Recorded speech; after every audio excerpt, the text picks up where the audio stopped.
Okay, let's take a look at replacing the ignition lock cylinder on this 2001 Dodge Intrepid. Now, one of the first things I want to make note of is the original key. Now, this is a pretty flat key, indicating that there is no anti-theft or skim on this particular vehicle. Dodge uses what's called SKIM, Sentry Key Immobilizer, or SCREAM on newer vehicles. On those vehicles, it might have a oblong shaped head with a chip inside of it. Quite often those will be gray or tan. This particular one, however, is black with no anti-theft components inside of it. So that's good to know. Now our new lock cylinder is going to come with two keys pre-cut to fit this. Now it's going to be great. We'll have a spare.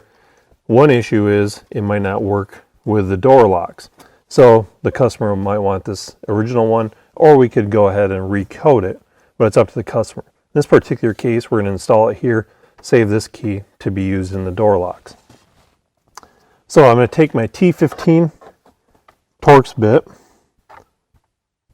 and go underneath the column and remove the two screws holding the plastic cover in place.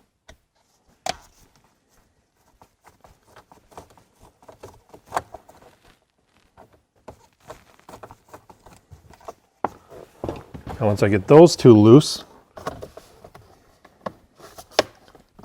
I'll do a little bit of prying to get apart the column covers. I use a small screwdriver or even a pick tool to pop it apart. Now once I get the top piece off, I can reposition here and move it over this lock cylinder. Now again, I'm going to have to put the original key in and we're going to turn it to the run position.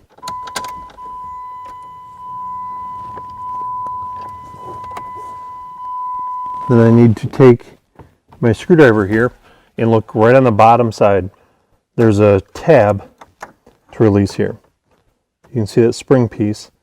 Now if the key is not in the run position, you'll see it's not going to move. So the key needs to be in the run position in order to release that particular tab. So now I will take my new lock cylinder, make sure it's in the run position, and line it up, pop it into place, turn it off, and away we go. Make sure that it turns on, off.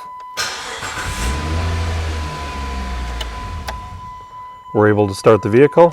Just like that, now I can install my covers. Again, I'll pop them into place and we're ready to go.